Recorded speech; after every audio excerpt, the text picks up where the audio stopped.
اعوذ باللہ من الشیطان الرجیم بسم اللہ الرحمن الرحیم الحمد للہ رب العالمین والصلاة والسلام علی اشرف الانبیاء والمرسلین وآلہ الطیبین الطاہرین۔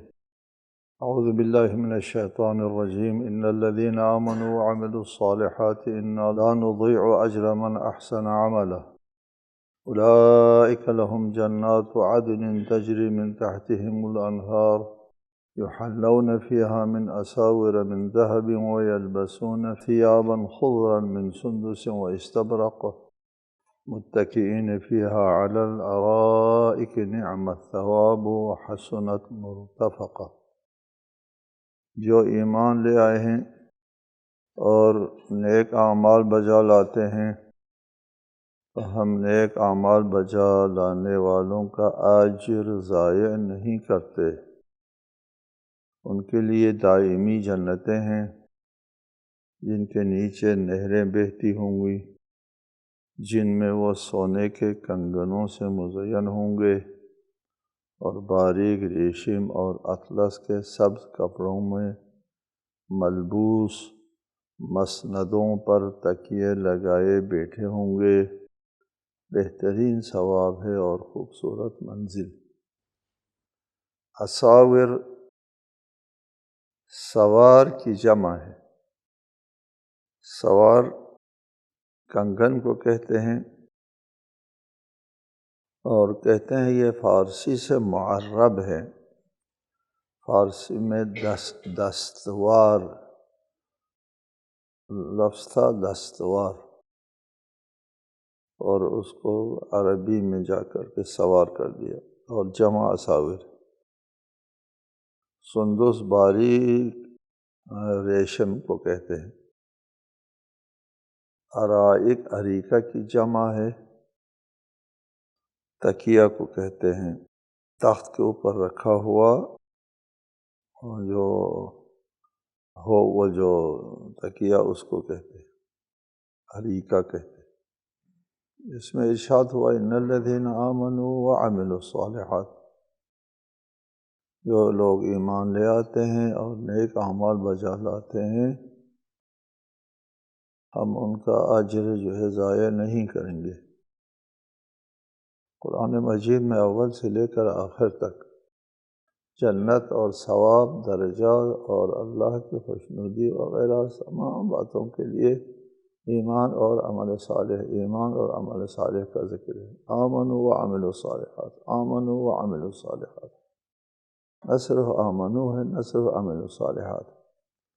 کبھی اگر کسی جگہ پر ایک چیز کا ذکر ہے تو قرائن موجود ہوتے ہیں قرآن کے کلی احکام کی روشنی میں کہ وہ ایمان مراد ہے جو عمل صالح کے ساتھ، وہ عمل صالح مراد ہے جو ایمان کے ساتھ ہے۔ ایمان کے بغیر عمل کی کوئی قیمت نہیں ہے، اور عمل کے بغیر ایمان کا کوئی ثبوت نہیں ہے۔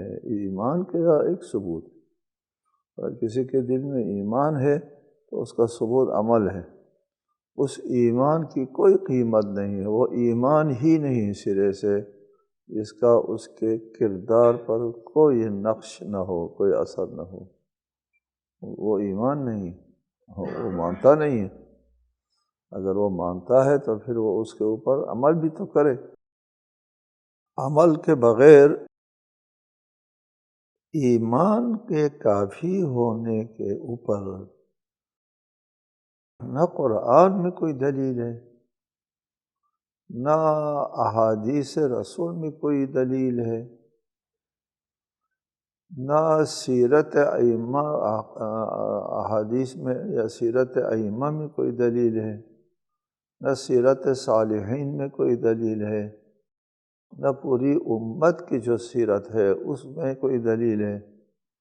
کسی جگہ کوئی ایسی دلیل نہیں ہے، جہاں کوئی ایک ضعیف دلیل بھی نہیں ہے کہ صرف ایمان کافی ہوا ہو یا عمل صالح کی ضرورت پیش نہ آئے۔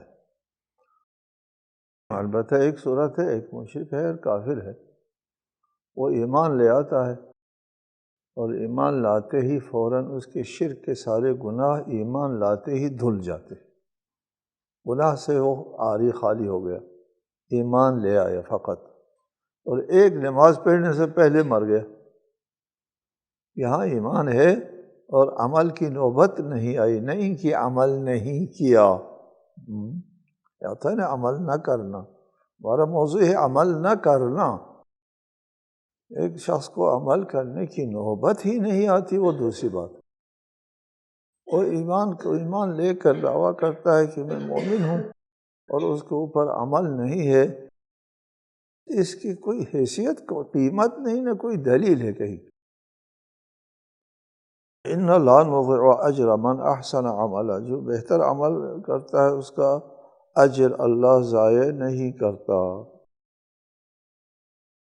اللہ تعالیٰ دیگر آیات سے ثابت ہے نہ صرف نیک اعمال کا اجر ضائع نہیں کرتا، بلکہ ایک نیکی کے مقابلے میں 10 نیکیوں کا ثواب عنایت فرماتا ہے۔ اور پھر اس کے بعد فرمایا وَلَدَيْنَا مزید، فرمایا کہ ہمارے پاس اور بھی ہے، اور اپنے فضل سے اللہ تعالیٰ اس سے بھی بیشتر عنایت فرماتا ہے جتنا عمل کیا ہے۔ عمل کے مقابل اور برابر جو جزا ہے اس کے علاوہ مزید بھی عنایت کرتا ہے۔ خود عمل کی جزا اور اجر ثواب کو ضائع کرنے کے سوال پیدا نہیں ہوتا۔ اولئک لہم جنات عدن، عدن کہتے ہیں ہمیشہ رہنے کی جگہ کو، ہمیشہ کی جنت ہے۔ تجری من تحتہم الانہار، ان کے محلات کے نیچے سے اور ان کے جو قصور ہے ان کے نیچے سے، یا ان کے جو باغات ہیں ان کے نیچے سے نہریں جاری ہوں گی۔ یحلون فیہا من اساور، اور وہ کنگنوں کے ساتھ جو ہے وہ یحلون مزین ہوں گے۔ کنگن پہننا ہمارے یہاں پر تو وہ نہیں ہے، مروج نہیں ہے، لیکن شاہی زندگی میں، قدیم زمانے میں شاہی زندگی میں بادشاہ اور اس کے وزراء، قریب ترین وزراء کے لیے شاہانہ زندگی کی علامت تھی سونے کے کنگن۔ وَيَلْبَسُونَ ثِيَابًا خُضْرًا مِّن سُندُسٍ وَإِسْتَبْرَقٍ، اور وہ باریک ریشم اور سبز کپڑوں کے میں ملبوس ہونا، اطلس کے سب، اور مسندوں پر تکیہ لگائے بیٹھے ہونا، یہ شاہانہ زندگی ہے جو دنیا میں ہمارے لیے قابل فہم ہے۔ ہمارے مشاہدات کے ایک بات آپ کو بہت پہلے بتایا ہے کہ یہ کائنات قیامت سے پہلے ختم ہو جائے گی، پوری کائنات۔ یوم نطوی السماء کطی السجل للکتب،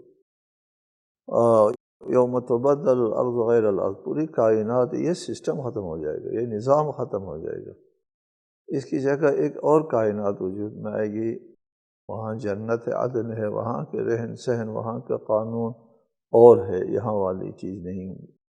اس کائنات میں جو موجود چیزیں ہیں ان چیزوں کی روشنی میں آخر سمجھا جا سکتا ہے۔ انسان صرف ان چیزوں کو سمجھ سکتا ہے جن کا اس نے مشاہدہ کیا ہے۔ ان انسان کے محسوسات میں جو چیزیں آئی ہیں ان کو سمجھ سکتا ہے، اور جو چیزیں آپ کے محسوسات میں نہیں آئی ہیں وہ آپ نہیں سمجھ سکتے۔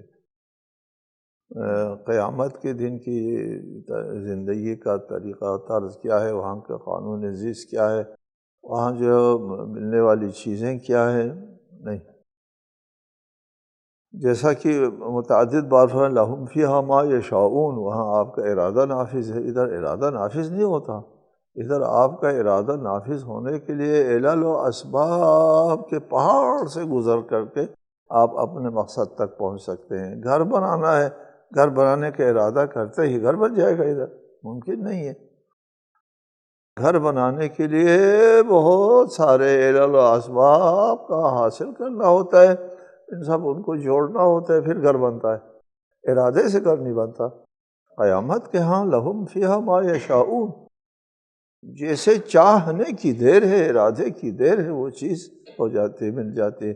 جس طرح اللہ تعالیٰ جو ہے وہ جو چاہتا ہے کرتا ہے، اللہ کا ارادہ نافذ ہے۔ قیامت کے دن آپ کے لیے اپنے احاطے میں آپ کا ارادہ نافذ ہو جائے گا۔ تو وہاں کی کا طریقۂ زیست اور ہے، یہاں کا اور ہے۔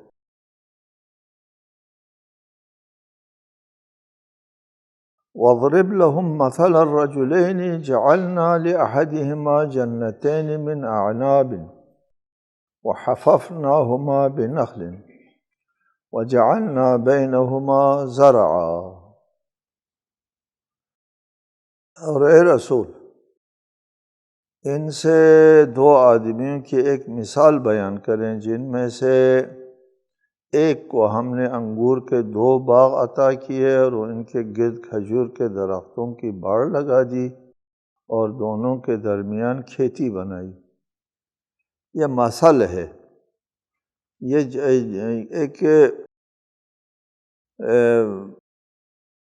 واقعی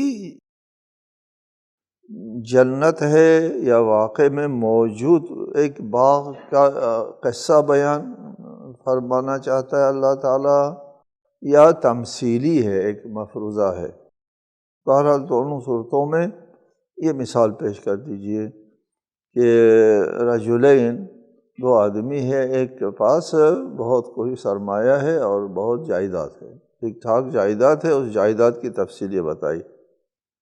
جعلنا لأحدہما جنتین، ان دو آدمیوں میں سے ایک کو ہم نے دو باغات دیے، دو باغات، کلتا الجنتین آتت اکلہا، دونوں باغوں نے خوب پھل دیا، اکل پھل، اور ولم تظلم منہ شیئا، تظلم ولم تنقص، ظلمہ نقصہ کے نقص کے معنی میں بھی استعمال ہوتا ہے۔ ولم تظلم منہ شیئا، اس میں کسی قسم کی خرابی اور کمی نہیں آئی، ٹھیک ٹھاک فصل ملتی ہے۔ وفجرنا خلالہما نہرا، اور ان کے درمیان ہم نے نہر جاری کی، ان دو باغوں کے درمیان۔ اور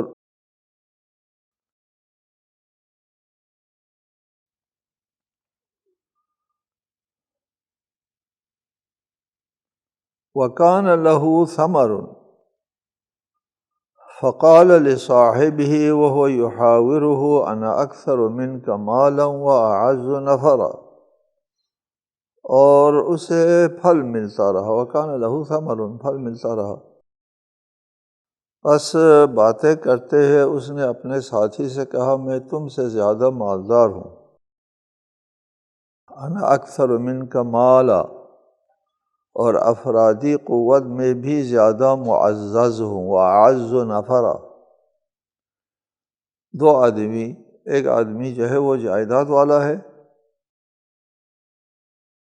ہمارے اصطلاح میں وڈیرا ہے، دوسرا آدمی بیچارہ نوکر ہے یا اس کے پاس کوئی جائیداد نہیں ہے، کوئی مال و دولت نہیں ہے۔ اس آیت میں ایک جائیداد کا مالک اور ایک نادار آدمی، ان دونوں کے درمیان میں ایک موازنہ ہو رہا ہے، ایک کے پاس دولت ہے اور دوسرے کے پاس کچھ نہیں ہے۔ یہ دولت والا ظاہر ہے کہ وہ دوسرے کے اوپر اپنی برتری جتاتا ہے کہ انا اکثر من کا مالا، میرے پاس دولت زیادہ ہے من کا تجھ سے۔ یہ ہے غیر مہذب طریقہ ہے، ویسے کسی آدمی کو دل آزاری کرنا، یہ جتانا کہ میں زیادہ پیسہ والا ہوں، زیادہ جائیداد والا ہوں۔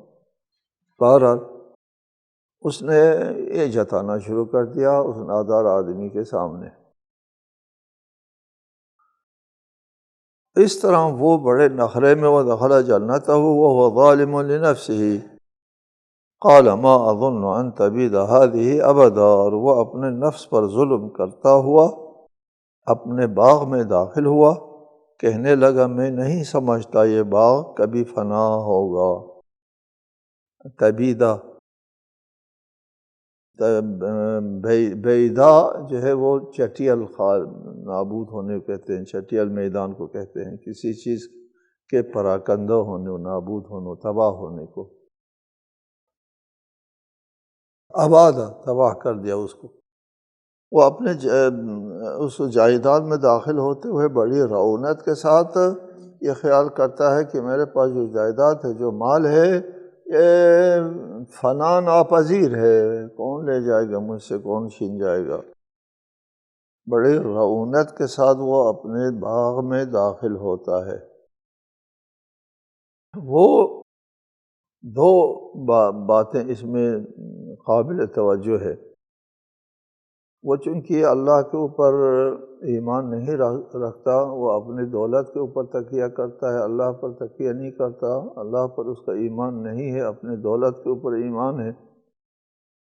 یہ دولت والے جو ہے وہ اپنی دولت کو اپنی مہارت کا نتیجہ سمجھتا ہے کہ میرا تجربہ ہے، میں ماہر ہوں، اس لیے میرے پاس مال و دولت ہے۔ یہ اللہ کی طرف سے نہ عنایت ہے، اللہ کی طرف سے نہ امتحان ہے۔ دو صورتیں نے بتائی آپ کو۔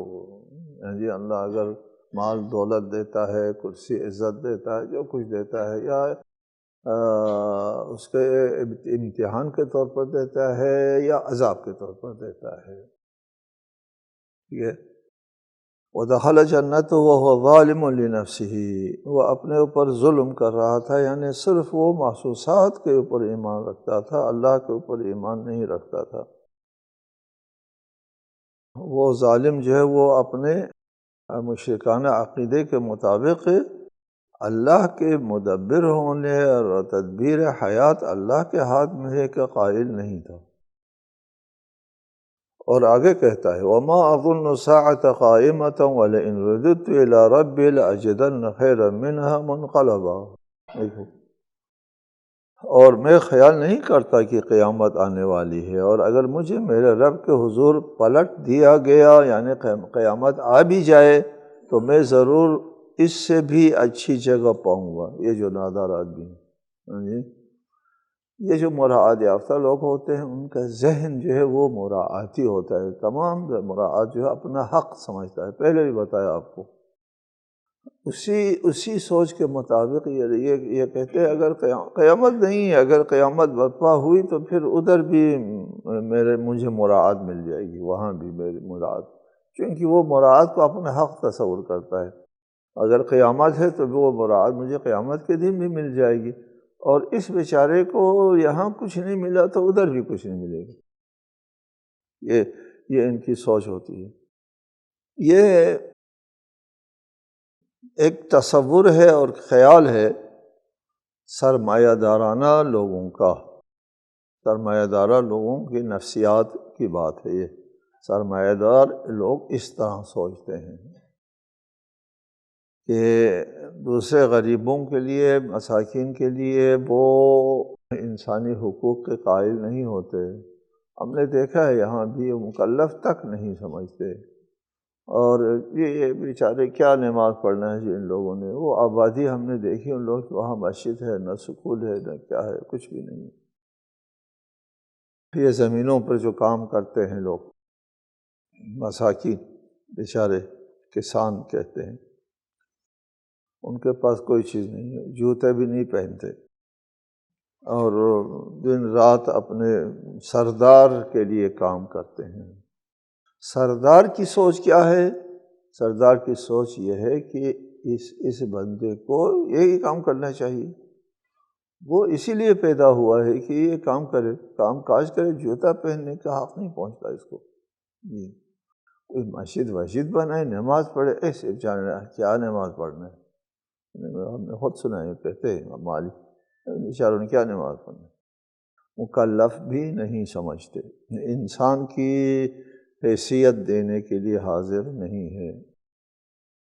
سرمایہ دارانہ ذہن یہ ہے، اس طرح وہ سوچتے ہیں غریبوں کے بارے میں، حتیٰ کہ قیامت کے دن کے بارے میں بھی سوچتے ہیں۔ یہ خود جو ہے وہ حرام کھاتے ہیں، تجاوز کرتے ہیں، لوگوں پر ظلم کرتے ہیں، استحصال کرتے ہیں غریبوں کا، اور پھر کھاتے ہیں، عیاشی کرتے ہیں، اور اس بیچارے کے بارے میں کہتے ہیں نہیں، قیامت کے دن میں اس سے بہتر ہوں گا۔ یہ وَمَا أَظُنُّ السَّاعَةَ قَائِمَةً وَلَئِن رُدِدتُّ إِلَىٰ رَبِّي لَأَجِدَنَّ خَيْرًا مِّنْهَا مُنْقَلَبًا۔ قَالَ لَهُ صَاحِبُهُ وَهُوَ يُحَاوِرُهُ اکفرت بالذی خلقک من تراب ثم من نطفۃ ثم سواک رجلا۔ یہ نادار آدمی بھی باسواد ہے، بے سواد نہیں ہے بیچارہ، اتنا بیچارہ نہیں جتنے ہمارے ہاں بیچارے ہوتے ہیں لوگ، یہ سمجھدار آدمی ہے۔ اس سے گفتگو کرتے ہوئے اس کے ساتھی نے کہا کیا تو اس اللہ کا انکار کرتا ہے جس نے تجھے مٹی سے پھر نطفے سے پیدا کیا، پھر تجھے ایک معتدل مرد بنا دیا، سوا کا رجلا، اس کی کوئی بات نہیں، اس کا کوئی ذکر نہیں، اور تو اس قدر خودسر ہو گیا، اس مالک حقیقی کا انکار کرتا ہے جس نے خود تم کو بھی وجود دیا ہے، نہ صرف تم کو یہ باغات دی ہیں، یہ پھل اور میوے، یہ جائیداد عنایت کی ہے، تمہارا وجود بھی اسی کی طرف سے ہے۔ یہاں پہ یہ دو سوال پیدا ہوتے ہیں، کیا یہ شخص منکر خدا تھا یا نہیں تھا؟ کہا جاتا ہے نہیں، منکر خدا نہیں تھا، وہ وَلَئِنْ رُدِدْتُ إِلَىٰ رَبِّي کہتا ہے، ربی کا استعمال کرنا جو ہے وہ دلیل ہے کہ یہ خدا کو مانتا تھا، منکر خدا نہیں تھا، بلکہ وہ اللہ کو مدبر نہیں سمجھتا تھا، اللہ کو مالک حقیقی نہیں سمجھتا تھا، اور قیامت روز جزا کا قائل نہیں تھا۔ اس طرح اس نے یہ جو کاروبار ہے، جیسا کہ پہلے کہا، وہ اپنی مہارت کا نتیجہ سمجھتا تھا، لیکن واللہ ربی ولا اشرک بربی احدا، لیکن میرا رب تو اللہ ہی ہے اور میں اپنے پروردگار کے ساتھ کسی کو شریک نہیں ٹھہراتا۔ یہ ساتھی کہتا ہے، نادار ہے جس کے پاس باغات نہیں ہے، جس کے پاس کوئی جائیداد واجداد بھی نہیں ہے۔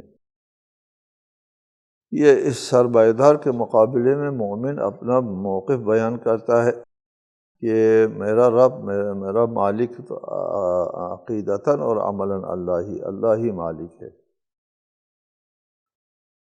ہمارے نزدیک۔ یہ جو کچھ تمہارے پاس ہے یہ اللہ تعالیٰ کا دیا ہوا ہے، اور ولا اشرک برب احد، ہاں میں کسی کو اللہ کے ساتھ شریک نہیں گردانتا۔ یہ لادھار مومن جو ہے اپنا موقف بیان کرتا ہے اس جائیداد والے کے مقابلے میں۔ وَلَوْلَا إِذْ دَخَلْتَ جَنَّتَكَ قُلْتَ مَا شَاءَ اللَّهُ لَا قُوَّةَ إِلَّا بِاللَّهِ إِن تَرَنِي أَنَا أَقَلَّ مِنْكَ مَالًا وَوَلَدًا، اور جب تو اپنے باغ میں داخل ہوا تو کیوں نہیں کہا ما شاء اللہ، لا قوة إلا باللہ، ہوتا وہی ہے جو اللہ کو منظور ہے، طاقت کا سرچشمہ صرف اللہ ہے، کیوں نہیں کہا تم نے؟ کیوں یہ کہنا چاہیے کہ مومن جو ہے وہ اس کو سمجھاتا ہے، پڑھاتا ہے کہ تو اپنے باغ میں داخل ہوا تو پھر اس کو اللہ کی دین کیوں نہیں کہا،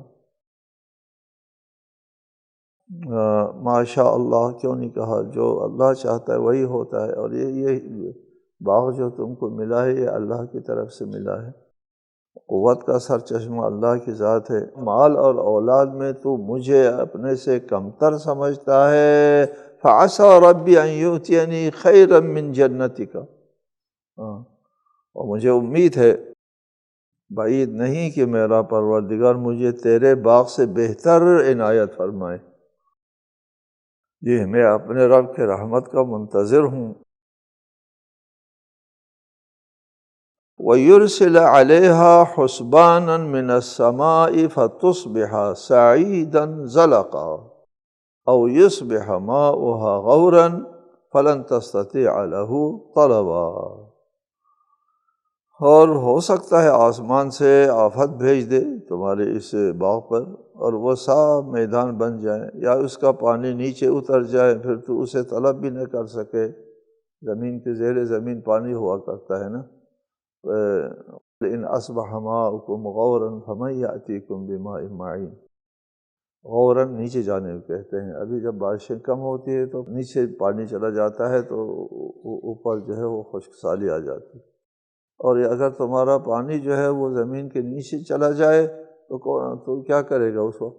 یہ اگر تمہاری اپنی مہارت ہے، تمہارے اپنی محنتوں کا نتیجہ ہے صرف، البتہ اس میں حصہ ضرور ہے، اللہ تعالیٰ کی طرف سے یہ ضرور ہے کہ محنت سے کچھ جو ملے گا، لیکن اللہ تعالیٰ کی طرف سے ہے بالآخرہ، دینے والا اللہ تعالیٰ ہے بالآخرہ۔ اور اگر اللہ تعالیٰ اس کو تباہ کر دے تو پھر تمہارے پاس کوئی چارہ کار ہے؟ اس جاگیردار کے جو مادی سوچ ہے، اس مادی سوچ کے مقابلے میں مومن اپنا ایمانی سوچ جو ہے وہ اس کے سامنے رکھتا ہے، ایمانی سوچ، ایمانی فکر جو ہے ان کے سامنے رکھتا ہے کہ یہ مال و دولت جو تمہارے پاس ہے میرے پاس نہیں ہے، یہ اللہ تعالیٰ کی طرف سے ہے، یہ صرف تمہاری مہارت کی وجہ سے نہیں ہے، یہ تمہارے پاس جو 2 دن کے لیے موجود ہے یہ ناقابل تلف نہیں ہے، یہ تباہ ہو سکتا ہے، تمہارے ہاتھ سے دولت چھن سکتی ہے، ایک رات میں ایسی تباہی آ سکتی ہے کہ تو مجھ سے بھی زیادہ بدتر حالت میں چلا جائے، نادار ہو جائے۔ یہ ایسا نہیں ہے کہ تمہارے قبضے میں ہے تو ہمیشہ کے لیے یہ زوال ناپذیر ہے۔ اور اگر انسان اللہ تعالیٰ کے الہی قدروں کے اوپر ایمان رکھتا ہے تو پھر اللہ کے پاس جو کچھ ہوتا ہے اس میں نہ کوئی آفت زدہ وہ آفت آ سکتی ہے، نہ آسمان سے کوئی اس پر بجلی گرے گی، نہ زمین خشک ہونے کا خطرہ ہے۔ جو چیز اللہ تعالیٰ کی طرف سے ملے گی اس میں دوام ہے، اس میں امن ہے، اس میں سکون ہے، یعنی تمہاری اس سے بہت بہتر ہے جو اللہ تعالیٰ کے پاس ہے تمہارے اس زمین سے۔ یہ 2 سوچ کا موازنہ ہے اس میں، جاگیردارانہ سوچ اور فقیرانہ سوچ جو خدا پر ایمان رکھتا ہے، ان دونوں سوچوں میں مقابلہ ہے۔